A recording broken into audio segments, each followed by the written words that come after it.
Kamusta? Magandang araw! Nandito na naman tayo upang mag-aral ng math.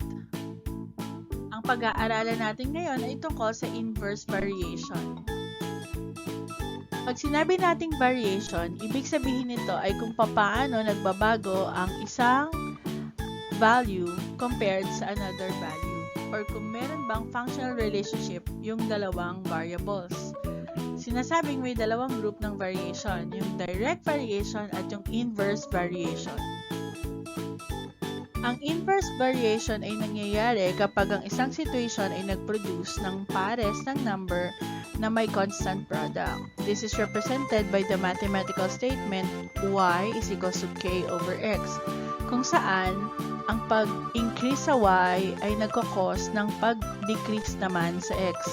Ang mathematical statement na ito ay binabasa bilang y is inversely proportional to x. Sa mathematical statement na ito, yung y at yung x ay dalawang quantity na in a relationship. K, yan yung constant of variation. Minsan, tinatawag din itong proportionality constant. So, kapag nagsosolve tayo ng value for any of the quantity, whether y or x man siya, kailangan muna nating hanapin yung value ng variation constant o yung value ng k. Bago tayo mag-solve, mag-aral muna tayo na magsulat ng equation. So, kung ang situation natin is the number of pechay plants in a row varies inversely as the space between them. So, yung mathematical statement natin na laging tatandaan is yung y is equals to k over x.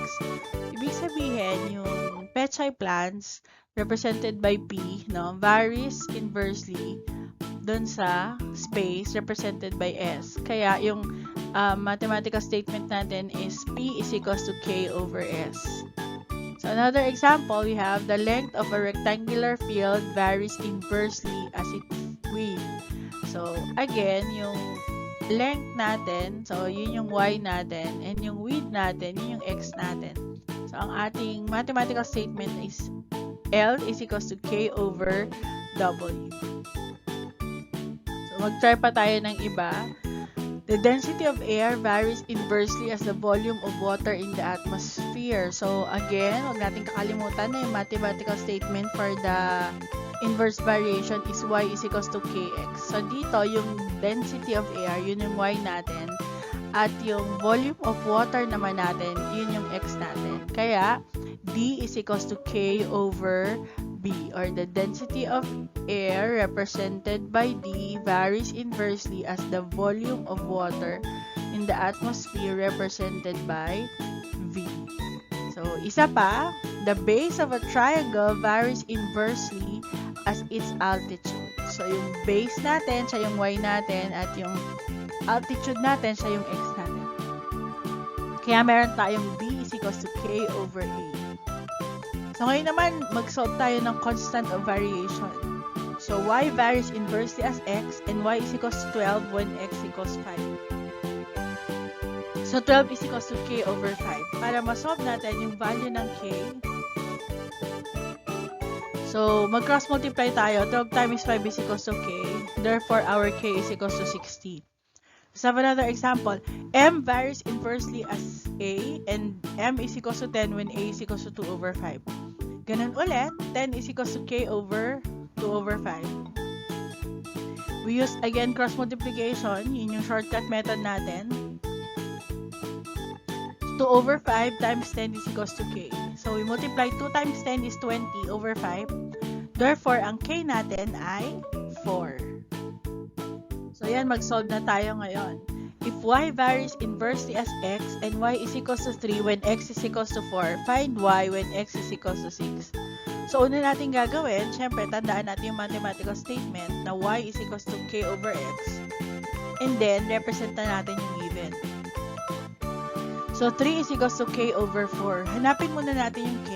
So, using cross multiplication, we have 3 times 4 is equals to k. Therefore, our k is equals to 12. Tapos, i-substitute na natin to. So, magiging y is equals to 12 over x. So, sabi dito, find y when x equals to 6. Kaya, yung x papalitan natin ng 6. So, y is equals to 12 over 6.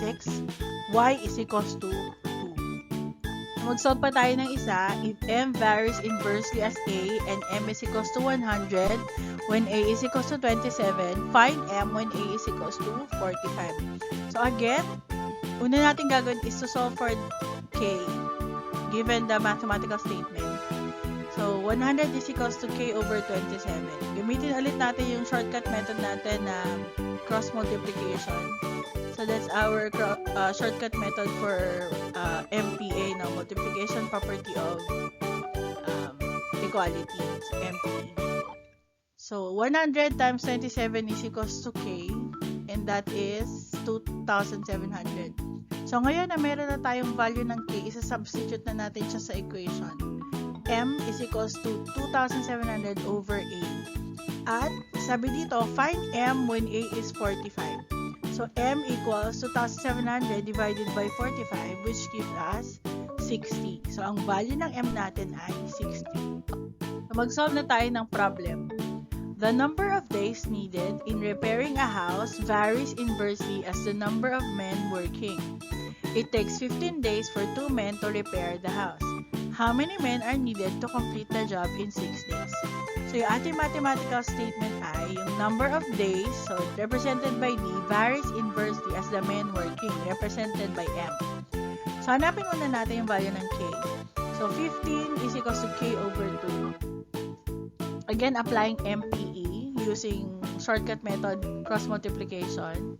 15 times 2 is equals to K. That gives us 30. So, dahil may value na tayo ng K, isubstitute na natin siya dun sa ating mathematical statement. D is equals to 30 over M. So, ang tanong dito, how many men are needed to complete the job in 6 days? So, yung D yung given. So, 6 days po yun. So, 6 is equals to 30 over M. So, dito, isosolve natin. Again, MPE pa rin or cross multiplication. So, 6 times M is equals to 30. Pero dahil lang hinahanap natin yung value ng M, mula sa 6M is equals to 30, we divide both sides by 6, giving us M equals 5. Let's solve another one. The base of a TP is inversely proportional to the height. If the base is 5 when the height is 8, find the height when the base is 10. So, yung ating mathematical statement is yung base ay inversely proportional sa height. So, B is equals to K over H. Hanapin ulit natin yung value ng K. We have 5 is equals to K over 10. Using MPE, so 5 times 10 is equals to K. That gives us 50. Now, na meron na tayong value ng K, substitute natin ito sa ating mathematical statement. B is equals to 50 over H. Ang hinahanap natin ay, sabi dito, find the height when the base is 10. So, i-substitute lang natin yung 10 sa base. So, 10 is equals to 30 over H. Again, to simplify, gamitin muna natin siya ng MPE. So, 10H is equals to 30. And then, we divide both sides by 10 para M is equals to 3.